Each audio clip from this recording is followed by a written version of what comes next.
but in the campus of University of Montreal. That was also quite good, but I found this new campus is much nicer. So I'm great to be here. So, okay, so I'm Masashi from Riken and University of Tokyo. So today I'm gonna be talking about learning from imperfect supervision. So briefly about my background. So currently I'm director of Riken Center for Advanced Intelligence Project. I have a few more slides about Riken here, but Riken is a national research center. So it's independent from other universities. So we started a new center about 10 years ago, and we are running an AI center there.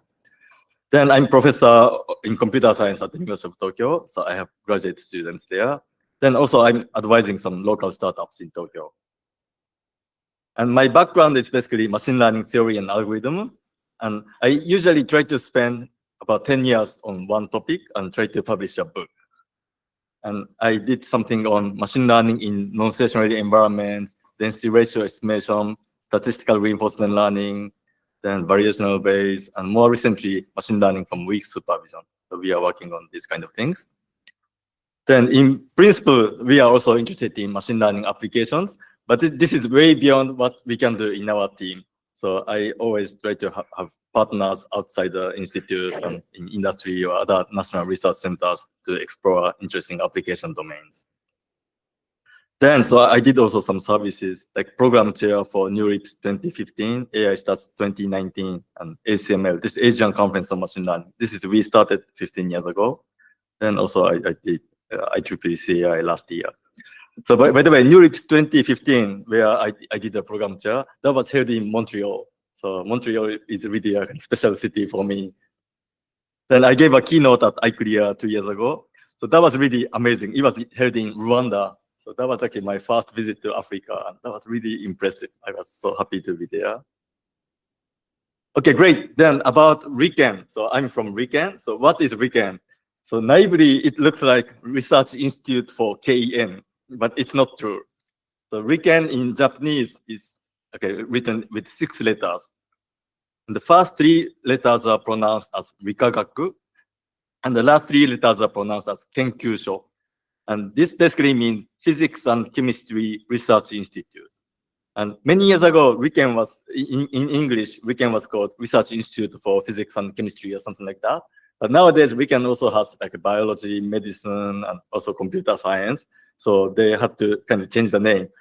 Then, okay, in Japan, actually 6 letters are too long for ordinary people. So usually we take the first character and fourth character and connect them. And this is in Japanese pronounced as Riken. Then the Riken headquarters decided to use this Japanese acronym as our official name. So now Riken is not an acronym, but it's our official name. So that's the most important take-home message today. Then, so here's a brief history of Riken. So it's relatively old. It started in 1917 as a private foundation. Okay, one of the donators are a family of emperors in Japan. So it was really a nice institute from the beginning. Then, so after that, it was called Riken Concern. So it was really successful, and they had a lot of companies, like 63 companies and 121 plants. So they were so successful before the World War II. But because they were successful, so it was regarded as a kind of dangerous entity. And after the World War II, Riken was broken up, unfortunately. But in 1948, Riken restarted as Scientific Research Institute. And now we became a National Research and Development Institute. So we are fully public institute nowadays. Then, so entire Riken is quite big. So we have 2,900 researchers and 500 admin staffs. And roughly we have 15 research centers and projects. And maybe it's not so accurate, but very roughly 6 are physics-related research centers and 6 are life science medicine-related centers. Then 3 are informatics, computer science-related centers, like robotics, supercomputer, and our Center for Advanced Intelligence Project. Then our center, Riken AIP. So Riken founded the Center for Advanced Intelligence Project in 2016 under the Ministry of Education, Culture, Sports, Science, and Technology. And here we have 130 employed researchers, and 40% are international and 25% are female. Maybe internationally, this diversity ratio is not so high, but within Japan, this is actually quite high. So I think we are doing relatively good job in Japan, but hopefully we can further improve the diversity issues. Then we have 250 visiting researchers from different universities and industry. Then 130 domestic students as part-time researchers. Then we have many international interns through the year, and we have many partners outside. Then, so we are located in the center of Tokyo. So this is our building, and we are located on the 15th floor of this building. So this is actually a 10-minute walk from the central Tokyo station. So whenever you come to Japan, so Tokyo, so you fly to Narita Airport, Haneda Airport, then most probably you come to Tokyo station usually. Then it's 10 minutes walk from the Tokyo station. So hopefully you have a chance to come to Tokyo. So please visit our center and give a talk. We often have a visitor, like they arrive in the morning, then come to weekend and give a talk and have lunch, then go somewhere. Or vice versa. So when they have a flight from Tokyo in the afternoon, they come in the morning and give a talk and have lunch and go to the airport. So this is possible. Then we have a nice open discussion space like this, and we often have invited speakers here. And then, so we have many teams, 35 teams around. So some are located in the headquarters in the center of Tokyo, but many are actually from different universities, like Mira. Then we also have offices in different universities, like from Sendai to Tokyo, Nagoya, Kyoto, Fukuoka. Then in Weekend AIP, we have 3 research groups. The first group is called Generic Technology Research Group. And here we have a lot of mathematical people. So we are studying learning and inference algorithms and statistical and optimization theory. Then the second group is called Goal-Oriented Technology Research Group. And here, so we have roughly the 2 pillars. The first pillar is AI for science. So this is, of course, quite important nowadays. And also we have a lot of scientific research in Japan, like cancer research, material science research, genomics research. So these are quite active in Japan. And we try to accelerate their research through AI. Then the second half is working on AI for societal problems. Because we are a national institute, we try to contribute to public good, social good. So we are working on natural disasters in Japan, like typhoon, tsunami, earthquakes, and elderly healthcare and education. Then finally, AI in Society Research Group. So here, people are studying personal data management, AI security, economy management, ethics and governance, things like that. So all 3 groups are quite different in terms of research contents, but we try to have discussions and have a joint collaboration together. Okay, that was about Weekend. So then from this, it's about my talk on machine learning. So we are interested in reliability of machine learning systems. So this is, of course, quite also important topic in Mira, because Yoshua is one of the leaders on this line of topic, trustworthy machine learning. And machine learning systems can be degraded by many different factors, uncertainty factors, like, for example, insufficient information. Maybe our training data does not contain sufficient information to train a system, but still we want to somehow guarantee that our prediction is good in some sense. Or our data is often noisy, in particular labels, because labels are often given by human or sensors automatically. Then they are error prone. Then some data may have bias due to changing environments over time, or sometimes we are not allowed to collect data as we want due to some privacy concerns. Then our training data is distributed differently from the test data that we have in public. So we want to overcome these uncertainty factors and try to give reliable algorithms. So that's the challenge of our team. Yeah, here. Then today I basically try to talk about 3 topics briefly. Then finally I try to combine these 3 and so talk about what we are doing now. Okay, let's start from the first topic, weakly supervised learning. So all of us know that supervised classification from big label data is quite successful in many different application domains. But still, there are many application domains where big label data is not easily collected. Like in our Riken Center, we are doing some medical project. We are doing natural disaster analysis, robot control, brain signal analysis. So in these applications, so collecting label data is quite expensive or sometimes even impossible. So we have a lot of earthquakes in Japan, but it's not far from big data still. So we need some clever way to overcome this issue. And naively, I want to say, okay, we want to train a machine learning system from small data, but learning from small data is not typically possible. So we need large number of data to guarantee the performance. So instead, so we try to use what we call weak supervision that can be collected easily. So I don't say we learn from small data, but we need large number of data, but those data points are not fully labeled or strongly labeled. So here's a typical example. So let's consider simplest binary classification problem. So we want to separate positives and negatives. Then the typical weakly supervised learning problem is called PU classification. So PU means positive and unlabeled. So we have only positive data and unlabeled data. So unlabeled data is basically a mixture of positives and negatives, but we don't know which one is which. So only from blue and black points, we want to separate blue and red. So red point doesn't appear, but we want to separate them. So this is the challenge of PU classification. And we have been working on this topic for more than 10 years now. And already we have a reasonable solution to this problem. So let me quickly review this method.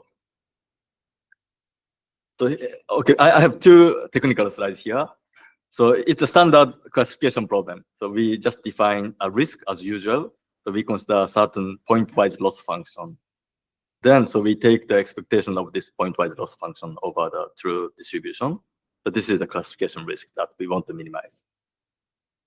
Then this classification risk is decomposed into the positive part and negative part. So just joint density was decomposed into the positive density and negative density. And pi is the classifier.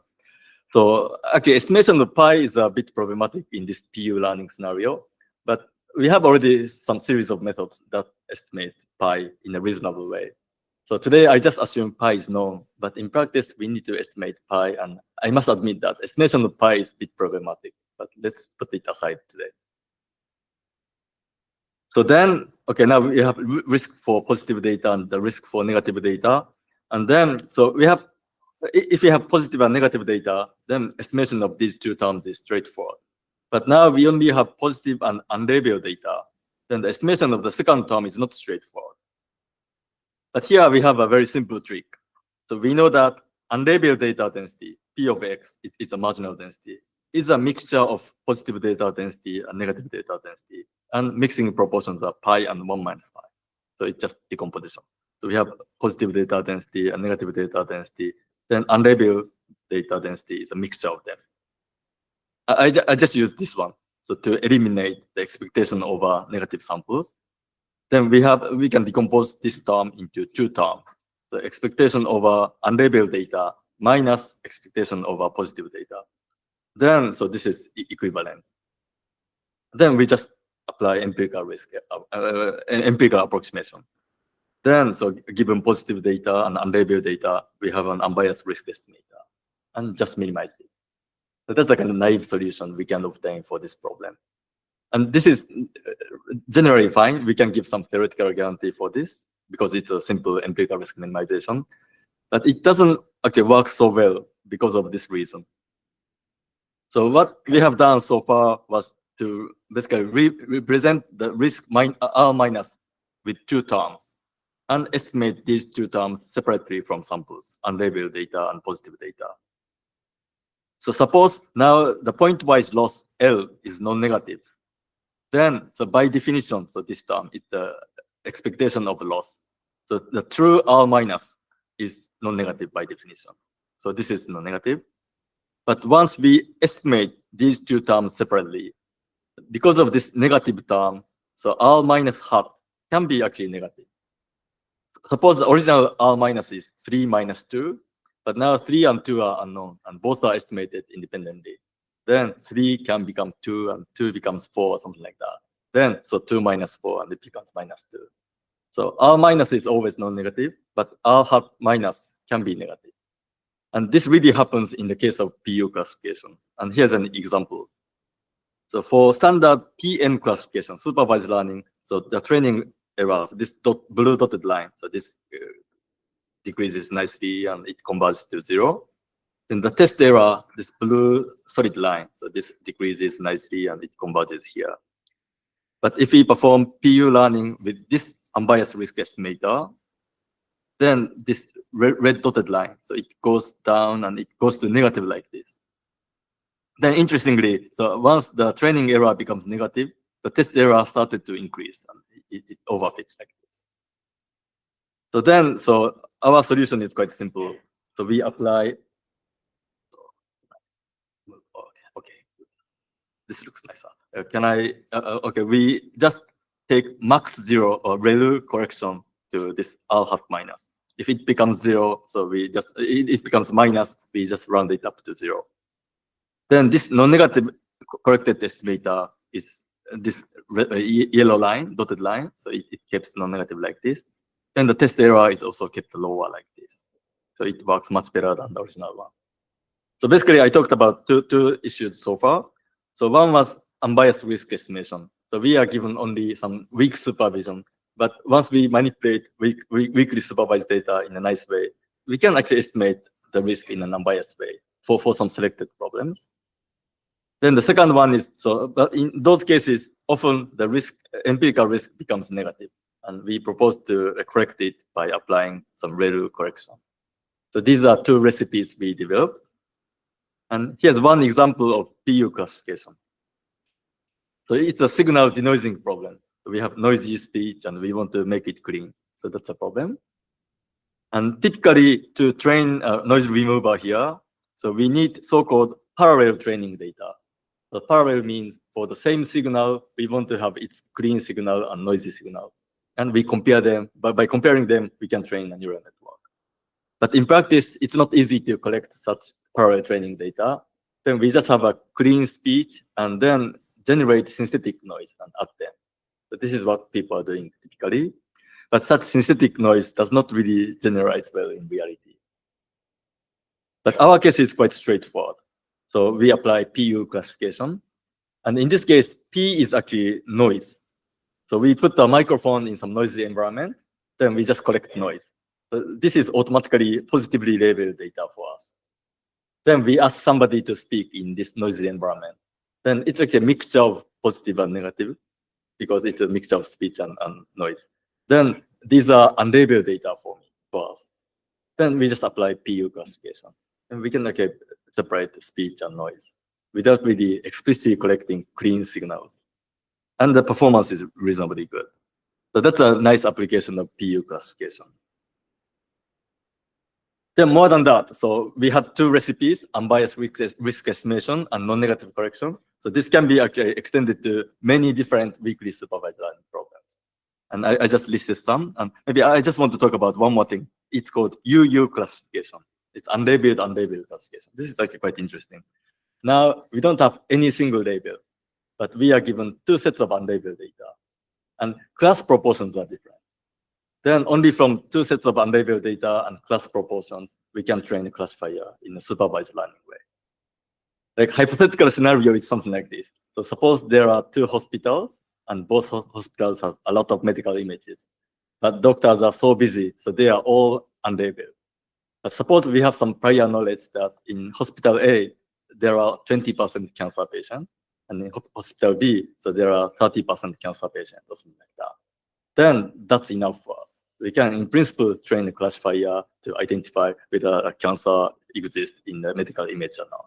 We don't need any single label, but two sets of unlabeled data and class proportions. So these are sufficient to train a classifier. And we can show the convergence rate. And basically, it's 1 over square root of n. So it's the same as supervised learning in this case. And similar thing happens for many different settings. And also, I don't talk about it today, but we have a lot of multi-class extensions at the same time. Then, so we published a book on this weakly supervised learning, so an empirical risk minimization approach. So 3 years ago from the MIT Press. So it covers all problems. But this was already 3 years ago, and we are making more progresses in the last couple of years. So we try to have mathematically unified frameworks of all different weakly supervised learning problems. And so we try to explore new weakly supervised learning problems and new algorithms. Then, so from the applied side, so we try to apply this weak supervised learning idea to imitation learning in the framework of reinforcement learning, and also so tuning large pre-trained models or AI alignment in this context. So it seems weakly supervised learning is quite useful in these applications. Okay, good. That was the end of the first part. And are there any questions so far? Oh yeah. Why the you? Yeah. So thank you very much. That's a very good question. Oh yeah. So why UU works? So this is the question. And thank you very much. This is a very good question. And UU is a kind of symmetrized version of PU classification. And in the PU case, T is P, and U is regarded as a kind of noisy endpoint, negative point. And we try to correct the noise. So that was something we have done behind. Then UU is a kind of symmetrized version. So one unlabeled data set is regarded as a positive, noisy positive data, and the other is noisy negative data. And we apply like noise correction twice for each of them. Then we can actually obtain an unbiased risk estimator. But one thing we are missing is actually the direction. So we don't know which side of the boundary is positive or negative. So we just have a boundary. So maybe we need one label to know which side is positive or negative. But other than that, it's a supervised learning problem, essentially. Did it answer your question? Yeah, so derivation is actually kind of similar to this one. So we just apply similar derivation twice for both sides. So if you see the paper, it's actually quite simple, a few lines. We can discuss it later offline. Thank you. Other questions? No questions. Okay, good. So then let's come to the second part. This is short. So noisy label learning. So here we consider quite standard supervised learning problem with noisy output. So in the case of regression, let's say one-dimensional, we have input X and output Y, and we have some noisy output X and Y bar. So points are like this, and we have a function like this. It's a typical situation. Then in classification, so we have label flipping noise. But in the regression case, noise is usually additive. And classification, so we have label flipping noise typically like this, and X1, Xi, and Yi bar. Then usually we don't care, right? We just fit our model to noisy labels. So we just perform empirical risk minimization over noisy points. So hasn't such a classical problem been already solved sufficiently? And for regression, I should say yes. As long as noise is additive and mean zero, so we don't have to care as long as we have large number of noisy output. So we can still obtain a consistent solution. But for classification, surprisingly, for this simple problem, so still we don't have a definite answer. So we need a specific noise reduction mechanism to address label flipping noise. So that's still a challenge here. Then one typical approach is called correction with noise transition. So let's consider noise transition matrix T. So it describes the probability from clean label to noisy label. So if it's a 3-class problem, we have a 3x3 matrix. And 1, 0, 0 means, so label 1 is always label 1. It cannot become 2 or 3. But 0.1, 0.8, 0.1. So this means class 2 is only 80% class 2, and it flips to class 1 or class 3 with 10% probability. Then 0.5, 0.50. So this is a very special case. Class 3 label is never true, but it always becomes 1 or 2 with 50% probability. So this is actually called complementary label. It's actually one of the weakly supervised learning problems. So we always have wrong labels, and that can be actually easily corrected. And only from wrong labels, we can still train a classifier. So that was the method, yeah. But by the way, anyway, so T is a matrix like this. And suppose we know such T, then, so all the good approaches are proposed by Patrini et al. In 2017. So one is called classifier adjustment by T transpose. So T transpose is basically a noise process. So once we apply like output of the classifier to T transpose, then we can simulate noise. Then this noisy classifier is fitted to noisy labels. Then we can recover consistency. So that's one approach. Then another one is called loss correction by T inverse. So T is a noise process. So the T inverse is a kind of denoising process. And if we apply like vectorized loss functions to T inverse, then we can somehow eliminate the influence of noise, and we can have an unbiased risk estimator. So these are quite systematic and nice approaches. But we need to know T. And we want to estimate T only from noisy data. So that's an important challenge in this scenario. And actually, this estimation of T is quite related to the estimation of the classifier pi in weakly supervised learning. And without any additional conditions, we can't solve it, unfortunately. So we need some additional conditions to make it solvable. And that's why we spend a lot of time to somehow estimate t from data. Like we try to use some human cognition property to easily estimate t. And also we did some mathematical trick to make it easier to estimate. Then finally, we had a reasonable solution in 2021. And let me just briefly talk about it. So it's called the method, the method is called volume minimization. And for illustration purposes, let's consider a 3-class problem. Then we have a triangle like this. So it's 1, 0, 0, 0, 1, 0, 0, 0, 1. Then the true noise transition matrix, T, can be expressed as a simplex in this triangle, like this. So the first row, second row, third row, like this.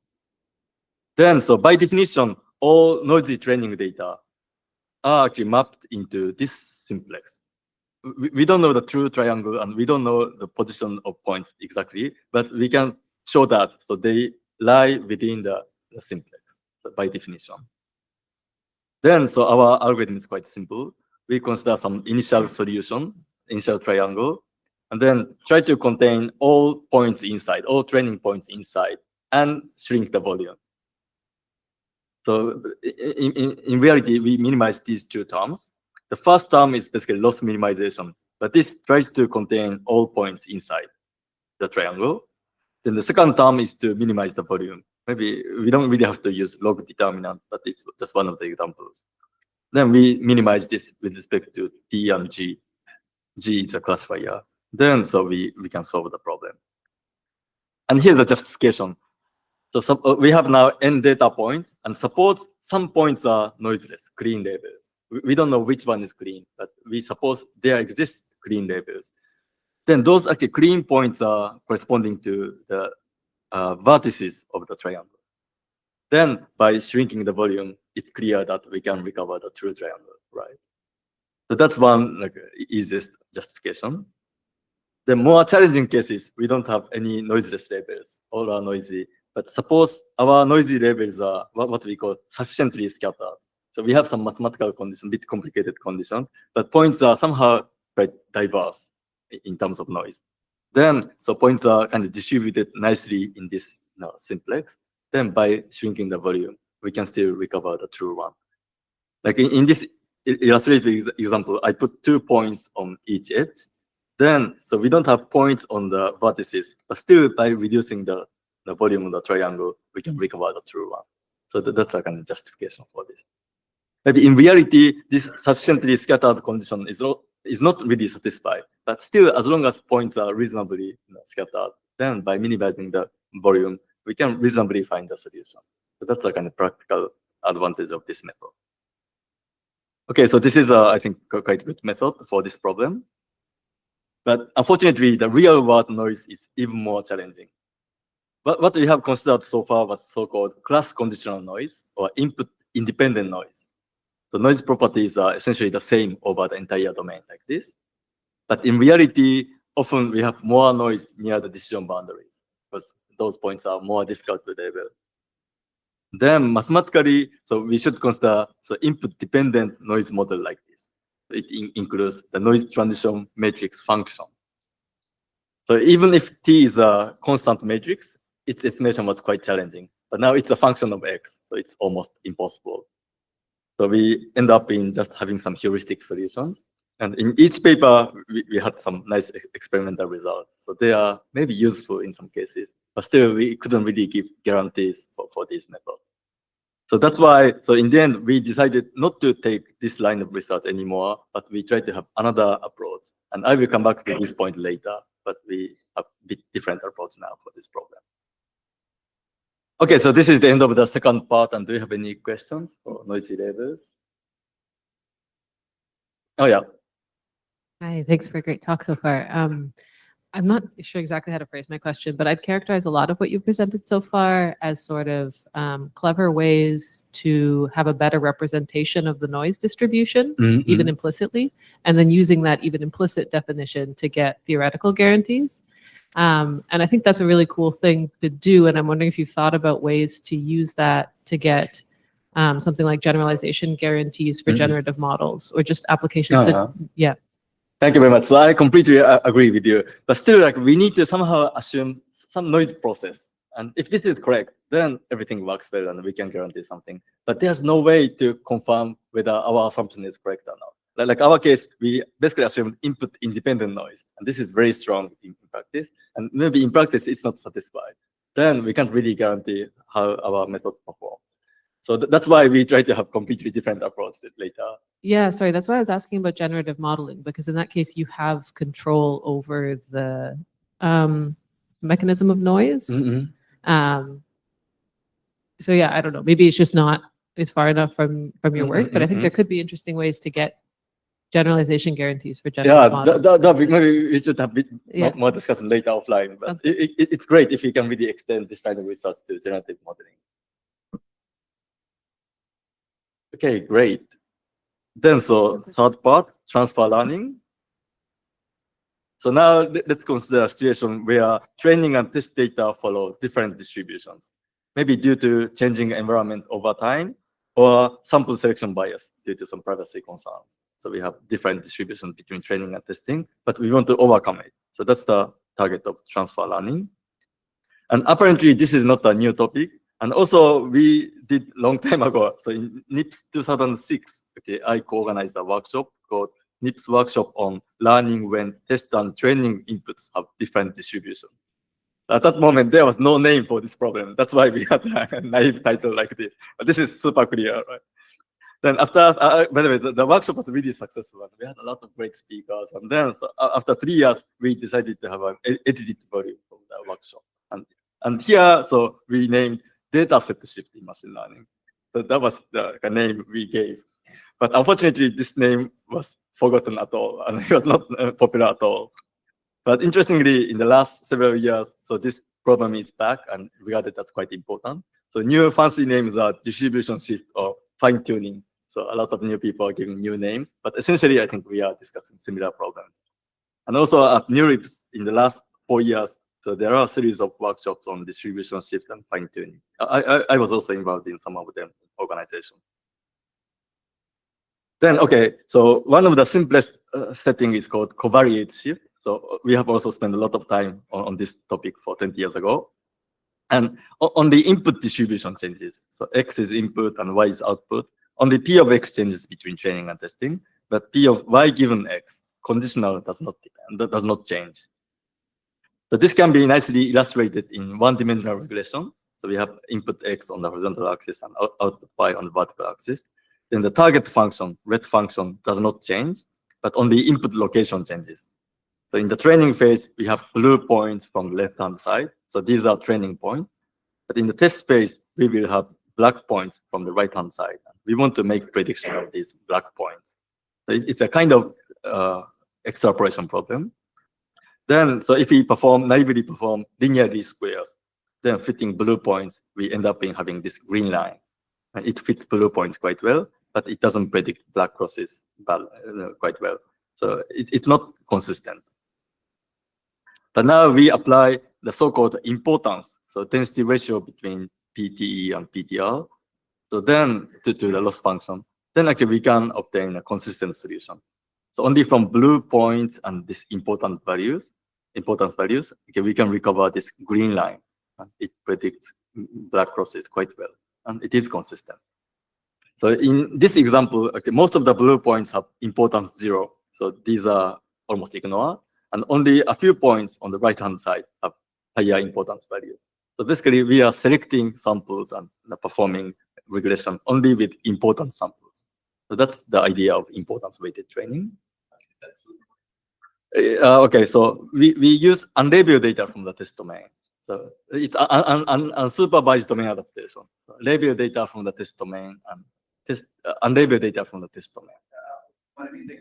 The importance, is it, do you like set it manually or that? So okay, I will talk about it later. So we need to also estimate importance from data. So here actually we utilize unlabeled data from the test domain.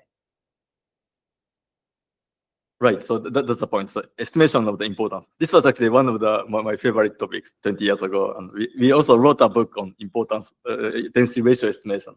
So it's a kind of independent machine learning topic. Then, so at that point, so more than 10 years ago, we had like a two-step approach. So first, we tried to estimate the importance weight only from like training input point and test input point. So one of the methods is quite simple. So it's called least squares importance fitting. So it's like this. So we have true importance ratio here. Then we have our importance model R, and we just consider squared loss and minimize it. And this can be actually done in an empirical risk minimization way, and we can give theoretical guarantee and consistency, things like that. And we obtain R hat. It's an importance estimator. Then apply this R hat to the loss function as a weight and obtain the final predictor F hat. So that's a kind of classic approach we did more than 10 years ago. And at that point, actually, it was quite good. And I had a lot of industry applications, and this was good. I also have many patents about this. Then, but still, we know that so this was not the best way because it's a two-step approach. So we want to somehow merge the two steps and obtain a more guaranteed solution. Because our hat in the first step is noisy in some way. Then this noise can be error prone. This error can be magnified in the second step in an arbitrary way. So that's why we can't guarantee this method. But now we have a joint approach. So instead of solving the problem separately, we first have an upper bound of the test loss, test risk. To be precise, test risk squared divided by 2. So this is upper bounded by J function. And this J function is actually the sum of these two terms, exactly, interestingly. Then we just propose to minimize this upper bound jointly with respect to the importance estimator and predictor F. So then from this viewpoint, the previous methods are not optimal. It's suboptimal. It's a kind of two-step minimization of the upper bound. But now we can jointly minimize it. It works actually much better in practice. Then more recently, so we are extending this scenario to so-called sequential shift. So not only from training and testing, but now testing distributions are also changing over time. And we want to somehow use online learning to update our predictor over time. And we had 2 papers so far, and one is about sequential label shift. So only P of Y changes over time. And the other one is sequential covariate shift. So only P of X changes over time. And in the training phase, we have label data. And in the test phase, we only have a small number of unlabeled data at each point. And we just use unlabeled data to update our classifier. And it's basically online convex optimization. And we can actually give a very strong guarantee that so-called dynamic regret is somehow minimized in a class of learning algorithms. And usually the regret is computed with mean outside sigma. So we consider the kind of best case over time. But in our case, we have mean is inside sigma. So at each time point, we consider the strongest baseline, and we compare our solution with the strongest one. And we can show that it's good in some function class. Then, okay, so it's about transfer learning and any questions? Yeah. There is a question online from Ziganta. Is importance estimation a synonym of sample influence estimation? Basically, how much a classifier decision shifts based on the sample in the distribution? So say that again. Is importance estimation a synonym of sample influence estimation? Basically, how much a classifier decision shifts based on the sample in the distribution? How much classifier? So I didn't really get that. How much a classifier decision shifts based on the sample in the distribution? Oh, yeah. Yeah, I'm not sure. Oh, cursor doesn't appear now.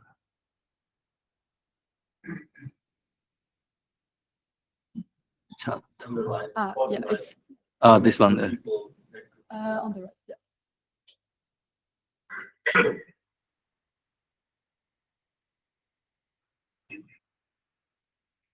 Sample influence estimation. I've never heard of this jargon, but how much? But intuitively, yes, the answer should be yes, right? But maybe the importance weighting a specific way to approach this problem. And it's not my own term, but it has been known for many years. It's a kind of standard approach in maybe statistics. Thank you. think you can go ahead. No, there is no more questions. So I forgot how to share.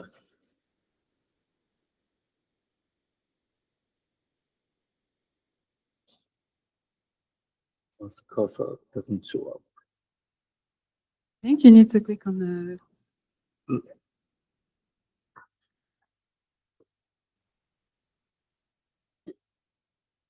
Yeah. Okay, good. Okay, then so let's come to the final part. So towards more reliable machine learning. Then, okay, we have been interested in this distribution shift research for many years, but typically, so we need an assumption that we know the shift time, like covariate shift in our case. The P of X changes, but P of Y given X doesn't change. But in practice, knowing this shift type is the most challenging part. And it's more like a belief. We are given label training data and unlabeled test data. And we just hope that, okay, it's covariate shift. Maybe the decision rule doesn't change and just apply importance weighting. But in practice, maybe it doesn't work so well always. Then another issue is label noise. So label noise is actually a type of distribution shift. The P of Y given X changes. So in the training phase, we have noisy labels, P of like Y bar given X. But in the test phase, we suppose we have clean labels and we want to predict them. And it's actually a distribution shift problem. Then so far, so we had a nice theory for input independent noise. So X doesn't appear here. Then so we have a nice method already. But for input dependent case, the general case, we don't really have a good solution yet. Then our next approach is so-called joint shift. The P of X and Y. So joint distribution changes between training and testing. Basically, this contains everything, right? So the problem itself changes. So it's the hardest problem. But if we can give a reasonable solution, this should be quite useful in practice. And 2020, so we had one paper on this, and it's called mini batch-wise loss matching.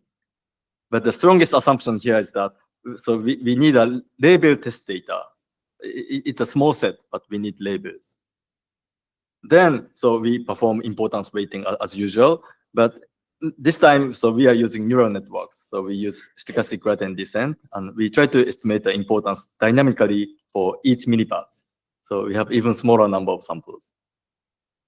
Then, so I don't really go into the detail here, but we decided to use the method called kernel mean matching. It's one of the classic density ratio estimators, and it is quite actually good. But it is for loss values. So we just try to match the loss of training data and test data with importance values. So these are parameters to be learned. So ideally, so this is close to the true joint importance weight. But in practice, maybe the solution is quite poor. But still, this is fine. So it's just one of the southern steps of stochastic gradient descent. So as long as we can find reasonable direction to go, then this is fine. The solution goes somewhere. And in the end, it converges to a reasonable solution, at least in experiments. So that's one of the first methods we can handle joint distribution shift in a generic way. Then, so one of the critical limitation of this importance weighting approach is the training domain must cover the test domain, because the importance ratio should be bounded by infinity. It should be finite. Then the PTR should be wider than PTE. So that's a kind of implicit assumptions made all behind this method. So in the covariate shift example, I showed a kind of extrapolation example, but it was not actually really extrapolation. Training data was following Gaussian, and it has tail.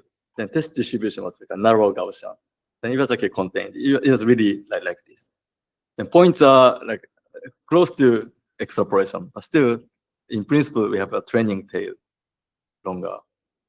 But in practice, we want to have really a situation like this, that test domain sticks out from the training domain. So how should we do it? So here, so we propose to use a outlier detection method, one class classification method, like one class SVM, to identify this point. Then, so between this point, so we know left part is in training data and right part is like out of training data. Then we can split our test data into two sets. So I'm still continuing this setting. So we have a small number of label test data. So then, so those who are, which are lying in the training region, we apply standard importance weighting because they are included in the training domain. Then those that are outside the training domain, so these are pure test points. So we can just use them to compute the test risk directly and just add them up. So as long as we can find a reasonable like boundary here, then we can apply this technique and we can guarantee the solution. So that's a nice extension. Then, so more recently, so we are interested in kind of making it more useful because assuming label test data is too strong to do joint shift adaptation.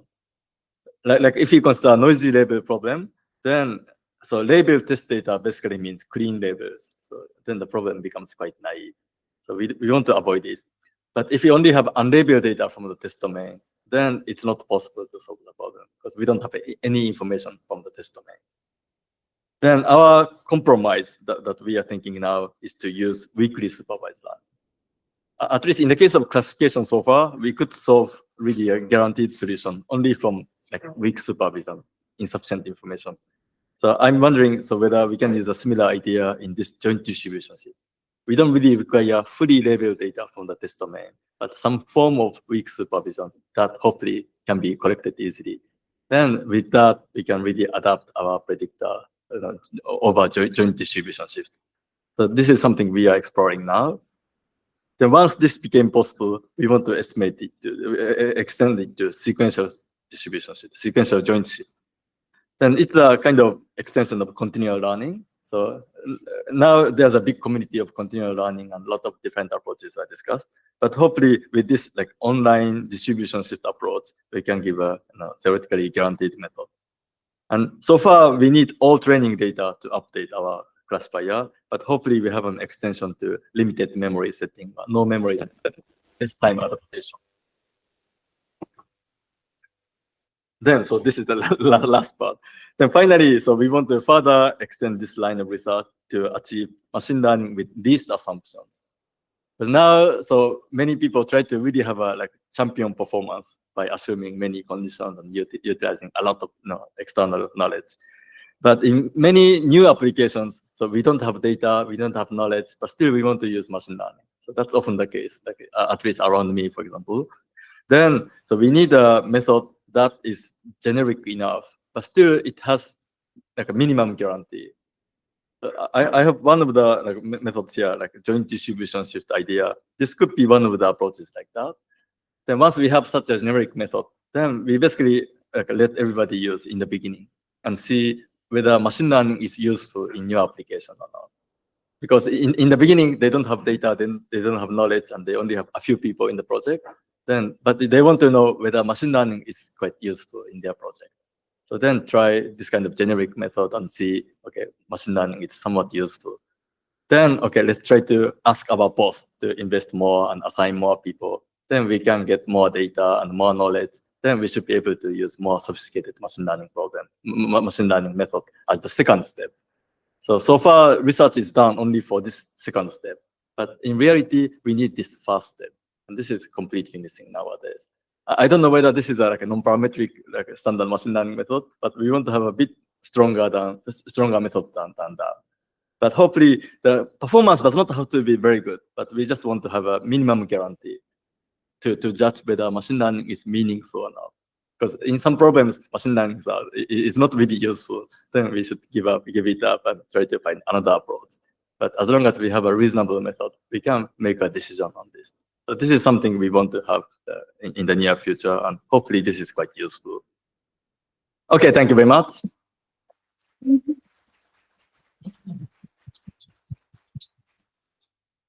Do we have questions in person? Oh, yeah. Thank you for the talk. I also actually started doing machine learning with PU learning. Oh, yeah. And now I'm doing LLMs. So in light of that, it's interesting that kind of earlier machine learning work was thinking all about kind of from scratch training, but now the pipeline generally at larger scales is using large pre-trained models. Right. That kind of, for example, have those guarantees that probably the test distribution is covered by the training distribution because we trained on the whole internet. Kind of what sort of approach are you taking in this kind of perspective of large pre-trained models when you know you probably did cover the test distribution, but you don't actually know what the test distribution is? You just know that you saw it in pre-training. Yeah, thank you very much for the great question. And this is exactly the line we are also interested in. And right, so so far we focus on like reasonably small size model trained from scratch. So that was like a classical machine learning topic. But now, okay, we have a large scale pre-trained model, and we want to update, fine tune it. So with downstream data. And hopefully we can also utilize like weak supervision or distribution shift ideas in this like fine tuning process. And already we have done some work along this line, and yeah, sometimes like a naive application already works quite well, but sometimes actually it's not. For example, if we naively apply PU learning criterion like obtained here to fine tuning large language models, then it overfits heavily because we only have small number of downstream data and it's weakly supervised. So fitting, overfitting to new points is actually not a good idea. So we had some ideas to actually overcome it, but still it's a kind of exploration phase. But even in that phase, so this learning criterion itself is quite useful because we are not really saying how to train the model, but we just say, okay, this is an unbiased risk estimator, or this is a kind of modified risk estimator. So we can utilize that knowledge to fine tune the model. So, but still, this is an ongoing line of research, and we need more solid ideas to justify this. Thank you. Yeah, thank you. Hi, thank you. I have a question for you. First, I just have a comment about this, though, that I don't think it's at all a good assumption that just because you've trained on all of the internet that you're covering a test distribution, especially like with temporal stuff. Like there's stuff happening with climate change, with politics, with human interactions, where there's not only distributional shift of the test distribution outside of the training distribution, but there's also self-induced distribution. So we're changing the distribution of like human communication by having large language models. So we might have some mechanistic understanding of the shifts where I think a lot of your work could be really relevant, but yeah, I see a lot of people talking about that, like, oh, it's the internet, therefore it's everything, but it's really not. But my question was a little bit more, I don't know, high level. You talked at the end about machine learning with the least assumptions possible. And I'm just wondering, what is your least favorite assumption that we make in machine learning? Because you've been such a I don't know, a pillar of the field, I think, and you've seen these assumptions hold up the field for so long. Which ones do you think we need to get rid of the most? So still, like this assumption, there's no one single goal, but there must be different goals. But along this line, so we want to really try to make it as general as possible. But still, hopefully, the assumptions are, I say, verifiable in practice. So I think that's an important issue. So we could make some assumption, but as long as we can like test it from data, it should be no problem. So we want to avoid such verifiable assumptions as much as possible. But of course, mathematically, we need some kind of smoothness or some independence or something. But these are not really avoidable. But that's a kind of balance in practice. Any other questions? Online, do we have questions? Okay, then let's thank again Masashi. Thank you very much.